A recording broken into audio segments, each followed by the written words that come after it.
Hey guys, welcome back to Regal Physics. आज के इस वीडियो में हम इंट्रिंसिक और general properties of nucleus and classification of nucleus देखने वाले हैं। तो जनरल प्रॉपर्टीज ऑफ न्यूक्लियस में हम 4 टॉपिक देखेंगे।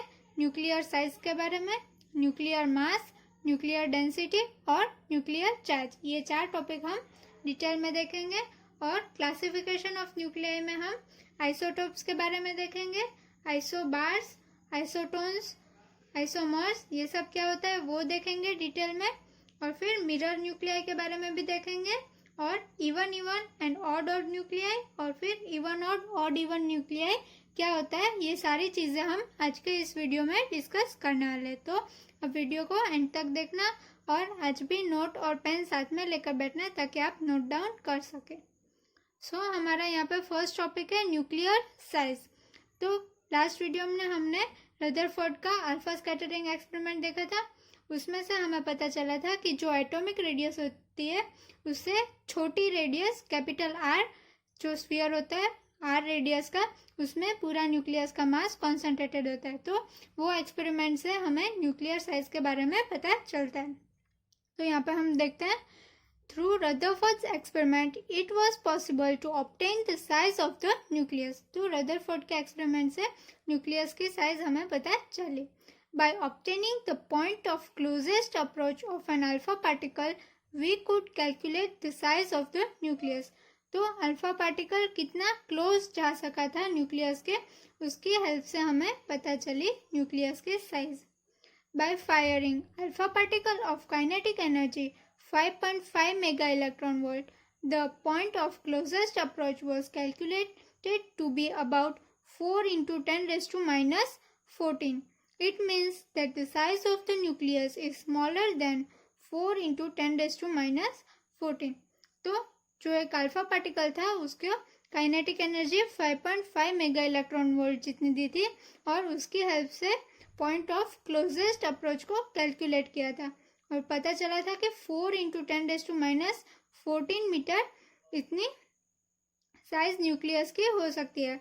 इतना क्लोज तक जो अल्फा पार्टिकल था वो जा सकता है, इसलिए न्यूक्लियस जो है इससे छोटा ही होना चाहिए, इससे बड़ा न्यूक्लियस पॉसिबल नहीं है। By firing alpha particles of greater energy and after many more iteration of the experiment, the size of the nuclei of various elements have been measured accurately.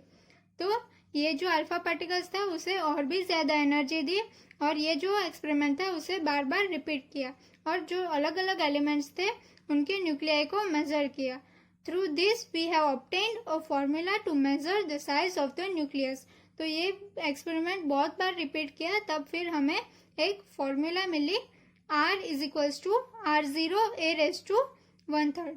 तो यहाँ पे where R0 is equals to 1.2 into 10 raise to minus 15 metre. तो ये जो R0 है वो constant है, और जो ये R है वो रेडियस ऑफ न्यूक्लियाई है, और जो यहाँ पे A है वो मास नंबर है। तो जो रेडियस है वो proportional to a raised to 1/3 है।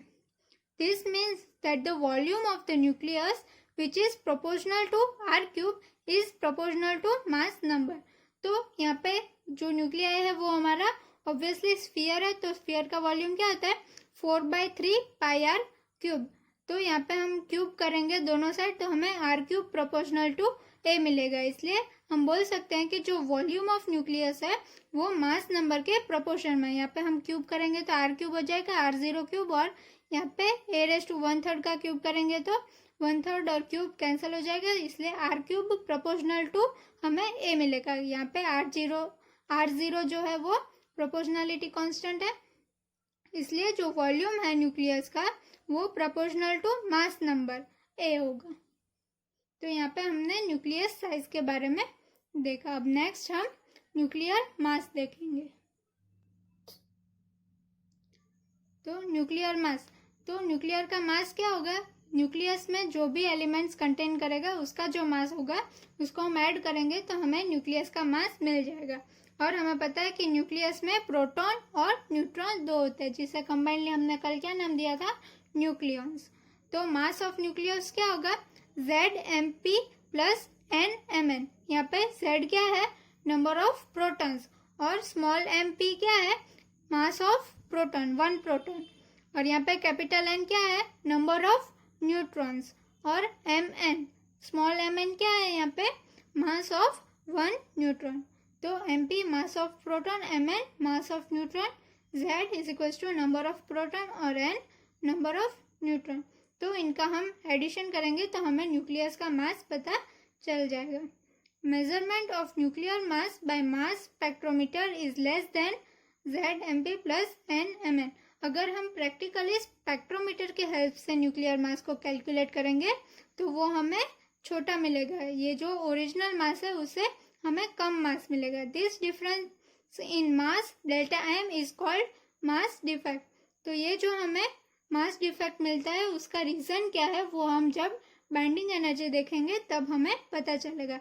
जो एक्सपेरिमेंटल वैल्यू है वो कम मिलती है, ये जो हम कैलकुलेट करेंगे ZMP प्लस NMN वो थियोरेटिकल वैल्यू होगी। तो हमें जो एक्सपेरिमेंटल वैल्यू मिल रही है वो कम मिलेगी थियोरेटिकल वैल्यू से। उसका रीज़न क्या है वो हम जब बाइंडिंग एनर्जी पढ़ेंगे तब उसमें हम देखेंगे। तो और जो मास डिफेक्ट आता है, सॉरी जो डिफरेंस इन मास आता है उसे क्या बोलते हैं, मास डिफेक्ट। अब नेक्स्ट हम न्यूक्लियर डेंसिटी के बारे में देखते हैं। तो डेंसिटी क्या होता है, मास अपॉन वॉल्यूम। तो यहाँ पे भी न्यूक्लियर डेंसिटी में भी हम nuclear mass upon nuclear volume करेंगे। तो the nuclear density for a typical nucleus can be approximately calculated from the size of the nucleus which itself can be approximated based on the number of proton and neutron in it। तो जो nuclear density है कोई भी nucleus की वो हमें उसकी size पे से पता चलेगा, और उसकी साइज हमें किस पे से पता चलती है, उसके अंदर कितने प्रोटॉन और कितने न्यूट्रॉन प्रेजेंट है उसकी हेल्प से हमें उसकी साइज पता चलती है। तो न्यूक्लियर डेंसिटी को हम रो n से इंडिकेट करेंगे। तो क्या होगा उसका formula, nuclear mass upon nuclear volume. यहाँ पे न्यूक्लियर मास हमने AMN लिया है, तो यहाँ पे जो A है वो मास नंबर है और MN यहाँ पे हमने न्यूट्रॉन का मास लिया। और कल हमने देखा था कि जो प्रोटॉन और न्यूट्रॉन का मास होता है वो ऑलमोस्ट सिमिलर होता है, उसमें बहुत ज़्यादा डिफरेंस नहीं होता है, इसलिए हमने यहाँ पे खाली मास ऑफ न्यूट्रॉन ही कंसिडर किया है। फिर न्यूक्लियर वॉल्यूम। तो वॉल्यूम की स्फीयर के लिए फॉर्मूला क्या होती है, 4/3 पाई r क्यूब। लेकिन यहाँ पे r हमारा क्या होगा, r0 a⁻⁻⁻, इसलिए 4/3 into pi into r0 a⁻⁻⁻ whole cube. तो यहाँ पे क्या हो जाएगा, 4/3 पाई एज इट इज, r0 का क्यूब हो जाएगा, r0 क्यूब, और a⁻⁻⁻, और ये क्यूब करेंगे तो 3 कैंसिल हो जाएगा, इसलिए r0 क्यूब a बचेगा। तो हमें फाइनली डेंसिटी क्या मिलेगी, ऊपर हमें न्यूमरेटर में न्यूक्लियर मास आएगा जो हमने AMN कंसिडर किया था, और नीचे न्यूक्लियर वॉल्यूम आएगा जो कि हमें 4/3 पाई r0 क्यूब a मिला। तो यहाँ पे a कैंसिल हो जाएगा, तो फाइनल हमारे लिए बचेगा MN अपॉन 4/3 पाई r0 क्यूब। तो हमें न्यूक्लियर डेंसिटी की ये फॉर्मूला मिली। The calculated mass density using a nucleon mass 1.6 into 10⁻⁻27 kg is 1.816 into 10⁻17 kg per metre cube. तो 1 न्यूक्लियन का मास हम 1.6 इंटू 10⁻⁻27 रखेंगे, 4/3 पाई भी कांस्टेंट है और r0 भी कांस्टेंट है। तो इन सब में आप वैल्यू पुट करोगे तो आपको फाइनल आंसर 1.816 इंटू 10⁻17 kg पर मीटर क्यूब मिलेगा। तो ये डेंसिटी की वैल्यू हमें मिली। The high value of the density of the nucleus so that the nuclear matter is extremely compressed state. तो जो न्यूक्लियस के अंदर जो न्यूट्रॉन्स और प्रोटॉन्स है वो एक्सट्रीमली कंप्रेस्ड है, क्योंकि उसकी जो डेंसिटी है वो हमें बहुत ही बड़ी मिल रही है, इसलिए उसका जो वॉल्यूम होगा वो बहुत ही छोटा होगा, क्योंकि जो डेंसिटी है वो वॉल्यूम के इनवर्स प्रोपोर्शनल में है। इसलिए जब वॉल्यूम छोटा होगा तो ही हमें डेंसिटी बहुत बड़ी मिल रही है, और उसका मास भी ज़्यादा है, क्योंकि मास से वो डेंसिटी है डायरेक्टली प्रोपोर्शनल है। इसलिए न्यूक्लियस की साइज कंपैरेटिवली एटम से बहुत ही छोटी है, और जो एटम है उसमें ज़्यादातर एम्प्टी स्पेस है। इससे भी हमें पता चलता है कि न्यूक्लियस बहुत छोटा है। अब नेक्स्ट हम न्यूक्लियर चार्ज देखते हैं। तो चार्ज के लिए भी रेस्पॉन्सिबल जो न्यूक्लियस के अंदर पार्टिकल्स है वही होंगे। इसलिए न्यूक्लियस के अंदर हमें पता है प्रोटॉन और न्यूट्रॉन होते हैं। प्रोटॉन जो होते हैं वो पॉजिटिवली चार्ज होते हैं और जो न्यूट्रॉन होता है वो न्यूट्रल होता है। इसलिए न्यूक्लियस का ओवरऑल चार्ज क्या होगा? Positive charge. तो चलिए हम देखते हैं। Nucleus contains nucleons, proton and neutron.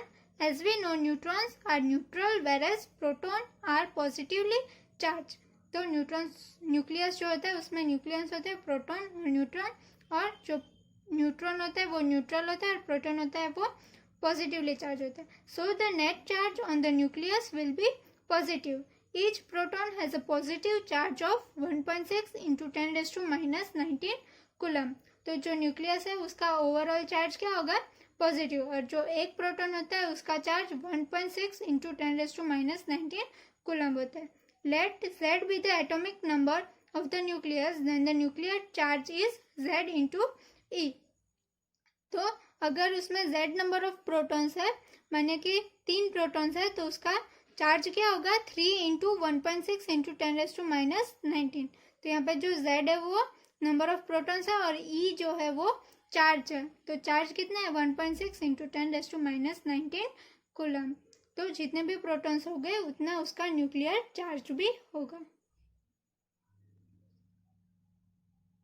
चलिए अब हम नेक्स्ट क्लासिफिकेशन ऑफ न्यूक्लियाई देखते हैं। Nuclei of different elements are classified as follows. तो हम इसमें आइसोटोप्स, आइसोबार, आइसोटोन एक्सेट्रा ये सब देखने वाले। तो सबसे पहले हम आइसोटोप्स क्या होते हैं वो देखते हैं। Isotopes are atoms of the same elements having the same number of protons Z but different number of neutrons. तो isotopes जो होते हैं वो सेम एलिमेंट्स के ही होते हैं और उसमें सेम नंबर ऑफ प्रोटॉन्स होते हैं और न्यूट्रॉन्स के नंबर डिफरेंट होते हैं। They have same chemical properties due to same electronic configuration but different physical properties. तो जो आइसोटोप्स होते हैं उसकी केमिकल प्रॉपर्टीज सारी सेम होती है और जो फिजिकल प्रॉपर्टीज होती है वो डिफरेंट होती है। तो यहाँ पे एग्जांपल है लिथियम 3, 6। यहाँ पे जो 3 है वो नंबर ऑफ प्रोटॉन्स है और यहाँ पे 6 जो है वो मास नंबर है। यहाँ पे भी लिथियम 3, 7। तो ये दोनों आइसोटोप्स है। यहाँ पे आप देख सकते हो कि नंबर ऑफ प्रोटॉन्स दोनों में सेम है और मास नंबर अलग है। इसलिए मास नंबर अलग है तो नंबर ऑफ न्यूट्रॉन्स भी अलग हो गए। इसमें 3 न्यूट्रॉन्स हो गए और इसमें 4 न्यूट्रॉन्स हो गए। और आप देख सकते हो कि सेम एलिमेंट है। यहाँ पे लिथियम और लिथियम ही आइसोटोप्स हो सकते हैं। फिर हम बोलेंगे कि लिथियम और ऑक्सीजन के आइसोटोप्स, तो वो दोनों आइसोटोप नहीं हो सकते। लिथियम और लिथियम के आइसोटोप हो सकते हैं, ऑक्सीजन के आइसोटोप्स हो सकते हैं, नाइट्रोजन के आइसोटोप्स हो सकते हैं। तो इसको याद रखने के लिए हम ऐसे आइसोटोप, यहाँ पे टॉप आ रहा है तो टॉप का ऑपोजिट क्या होता है? बॉटम। तो यहाँ पे जो बॉटम में होगा वो सेम होगा। बॉटम में हम जब हमने देखा था इसका रिप्रेजेंटेशन, तो हमने देखा था कि नीचे Z आता है जो कि नंबर ऑफ प्रोटॉन्स है। तो यहाँ पे टॉप का ऑपोजिट बॉटम होता है, इसलिए बॉटम हमारा सेम रहेगा। यहाँ पे ये जस्ट याद रखने के लिए, ऐसा कुछ उसमें दूसरा लॉजिक नहीं है। अब नेक्स्ट हम देखते हैं isobars. Isobars are atom of the different elements having the same number of nucleons A, तो but different atomic number Z। तो यहाँ पे जो है न्यूक्लियॉन्स सेम होते हैं। न्यूक्लियॉन्स में क्या क्या होता है? प्रोटॉन और न्यूट्रॉन। तो हमने देखा था कि प्रोटॉन प्लस न्यूट्रॉन क्या होता है? Mass number. तो ये जो A है वो मास नंबर है। तो मास नंबर सेम होता है but different atomic number Z, मतलब उसका जो नंबर ऑफ प्रोटॉन्स है वो अलग हो गए, लेकिन नंबर ऑफ न्यूक्लियॉन्स मतलब प्रोटॉन प्लस न्यूट्रॉन जो हम करते हैं वो दोनों के सेम हो गए और डिफरेंट एलिमेंट्स के हो गए। जैसे हमने आइसोटोप में देखा था सेम एलिमेंट होता है, वैसे यहाँ पे डिफरेंट एलिमेंट्स के होते हैं, मतलब ऑक्सीजन और नाइट्रोजन के ऐसे पैर बनेगी डिफरेंट एलिमेंट्स की। The isobars are atoms of different elements and have different physical and chemical properties. तो उनकी फिजिकल और केमिकल प्रॉपर्टीज दोनों अलग होगी। तो इसको भी याद रखने के लिए यहाँ पे बार है। तो हम मैथ्स में करते थे पता है, A बार, B बार, तो उसमें बार हम ऊपर लगाते थे। तो यहाँ पे ऊपर जो होता है वो ऊपर क्या होता है? Mass number. तो यहाँ पे जो हमारा मास नंबर है वो सेम होगा और एटॉमिक नंबर जो है प्रोटॉन, नंबर ऑफ प्रोटॉन्स, वो डिफरेंट होगा। यहाँ पे आप काउंट कर सकते हो, यहाँ पे 16 और 8 है, 8 प्रोटॉन है, मतलब 8 ही यहाँ पे न्यूट्रॉन हो गए और यहाँ पे 9 न्यूट्रॉन हो गए। तो 9 + 7 16 और 8 + 8 16। तो यहाँ पे दोनों के जो न्यूक्लियॉन्स का नंबर है वो सेम आ रहा है, तो इसे क्या बोलेंगे हम, आइसोबार्स। और बार हम ऊपर लगाते हैं इसलिए ऊपर के जो नंबर्स होते हैं वो सेम हो गए। ये भी खाली याद रखने के लिए ही है। अब नेक्स्ट हम आइसोटोन्स देखते हैं। Two nuclides are isotons if they have the same number of neutron and but different number of proton z। तो आइसोटोन हम किसे बोलेंगे, जिसके नंबर ऑफ न्यूट्रॉन्स सेम हो लेकिन नंबर ऑफ प्रोटॉन अलग हो और इसमें भी डिफरेंट एलिमेंट्स के हो गए। जैसे कि यहाँ पे हमने एग्जांपल लिया है बोरॉन 5 12 और कार्बन 6 12। तो यहाँ पे नंबर ऑफ प्रोटॉन 5 है, यहाँ पे नंबर ऑफ प्रोटॉन 6 है, यहाँ पे नंबर ऑफ प्रोटॉन्स डिफरेंट है। लेकिन अगर हम न्यूट्रॉन्स काउंट करेंगे तो 12 - 5 7 और 13 - 6 7। इट कंटेन 7 न्यूट्रॉन्स, दोनों के पास 7 न्यूट्रॉन्स है, इसलिए नंबर ऑफ न्यूट्रॉन्स यहाँ पे 7 सेम है, इसलिए ये दोनों एक दूसरों के आइसोटोन्स हो गए। इसे हम बोल सकते हैं कि ये दोनों आइसोटोन्स है। और इसको याद रखने के लिए आइसोटोन और न्यूट्रॉन ये थोड़ा सा ऐसे राइमिंग होता है, तो आप ऐसा याद रख सकते हो कि आइसोटोन में न्यूट्रॉन सेम होते हैं। अब नेक्स्ट हम आइसोमर्स देखते हैं। तो आइसोमर्स क्या होता है, this are the atomic nuclei having the same atomic number Z and the same mass number A but different energy states. तो इसमें नंबर ऑफ प्रोटॉन्स भी सेम होते हैं और मास नंबर भी सेम होता है। तो मास नंबर सेम होगा तो नंबर ऑफ न्यूक्लियस भी सेम हो गए, बट उसके जो एनर्जी स्टेट्स होते हैं वो डिफरेंट हो गए। मतलब उसको जो डीके होने में जो हाफ लाइफ टाइम होता है वो दोनों एलिमेंट्स के अलग अलग होते हैं। और जो हमारे फिजिक्स में आइसोमर्स होते हैं वो केमिस्ट्री की डेफिनेशन से अलग होते हैं। केमिस्ट्री में आइसोमर्स क्या होते हैं कि जिनकी मॉलिक्यूलर फार्मूला सेम होती है लेकिन उनका जो स्ट्रक्चर, जो मॉलिक्यूलर फार्मूला होती है वो सेम होती है और उनका जो स्ट्रक्चर होता है वो डिफरेंट होता है। लेकिन हमारे यहाँ पे आइसोमर्स में खाली एनर्जी स्टेट्स डिफरेंट होते हैं, वही है। ये केमिस्ट्री वाला आइसोमर से डिफरेंट है थोड़ा सा। अब नेक्स्ट हम मिरर न्यूक्लियाई देखते हैं। These are the nuclei where the number of protons of element 1 is Z1 equals the number of neutrons of element 2 which is N2 and the number of protons of element 2 which is Z2 equals the number of neutron of element 1 which is equals to N1 and the mass number is same। In short हम ऐसा बोल सकते हैं कि जो first nuclei के protons है वो सेकेंड न्यूक्लियाई के न्यूट्रॉन्स के इक्वल होगा और जो सेकेंड न्यूक्लियाई है उसके जो नंबर ऑफ प्रोटॉन्स होंगे वो फर्स्ट न्यूक्लियाई के नंबर ऑफ न्यूट्रॉन से इक्वल होना चाहिए। हम इसका एग्जांपल लेते हैं ताकि आपको इजीली क्लियर हो जाए। यहाँ पे बेरिलियम 47 और लिथियम 37 लिया। यहाँ पे नंबर ऑफ प्रोटॉन्स 4 है और यहाँ पे नंबर ऑफ न्यूट्रॉन्स 3 है। यहाँ पे नंबर ऑफ प्रोटॉन्स 3 है और नंबर ऑफ न्यूट्रॉन्स 4 है और दोनों का एटॉमिक मास सेम है। तो यहाँ पे हम बोल सकते हैं कि जो ये 4 है मतलब कि Z1, इसको हम फर्स्ट न्यूक्लियाई बोलते हैं, इसको सेकंड बोलते हैं। तो इसका Z1 इक्वल्स N2 हो रहा है, तो Z1 इक्वल्स N2। और यहाँ पे भी यही लिखा है where the number of protons of element 1, ये एलिमेंट 1 हमने बोला था, उसका Z1 equals the number of neutrons of element 2। तो जो सेकंड एलिमेंट है उसके न्यूट्रॉन के इक्वल है, Z1 इक्वल्स टू N2। और फिर Z2 क्या है यहाँ पे 3, क्योंकि ये सेकेंड एलिमेंट है उसका नंबर ऑफ प्रोटॉन्स 3 है equals the number of neutrons in first element. First element में नंबर ऑफ न्यूट्रॉन्स 3 है तो 3 और 3 दोनों इक्वल है। तो इस टाइप के जो न्यूक्लियाई होते हैं उसे मिरर न्यूक्लियाई बोलते हैं। अब नेक्स्ट हम इवन एंड ऑड न्यूक्लियाई देखते हैं। तो इवन न्यूक्लियाई और ऑड न्यूक्लियाई कैसे बोलते हैं वो देखते हैं। Nuclei consisting of an even or odd number of protons and even or odd number of neutrons are called even or odd nuclei। तो जिसके नंबर ऑफ प्रोटॉन्स भी इवन है और नंबर ऑफ न्यूट्रॉन्स भी इवन है, तो दोनों even इसलिए उसे इवन न्यूक्लियाई बोलेंगे।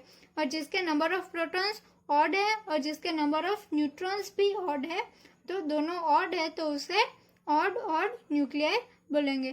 तो इसके बारे में हम जब न्यूक्लियर स्टेबिलिटी पढ़ेंगे तब हमें ये जो इवन इवन न्यूक्लियाई और ऑड ऑड न्यूक्लियाई, फिर इवन ऑड और ऑड इवन न्यूक्लियाई जो होती है उसके बारे में हमें काम आएगा। फिर नेक्स्ट हम देखते हैं even odd and odd even nuclei.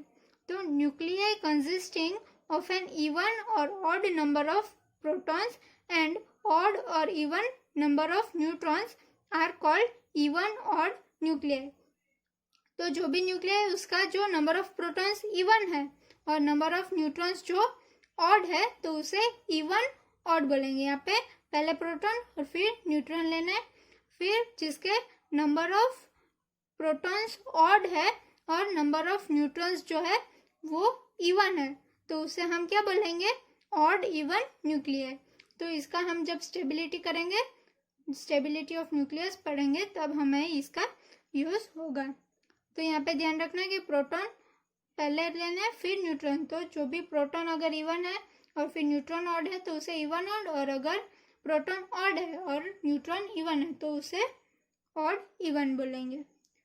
Thank you.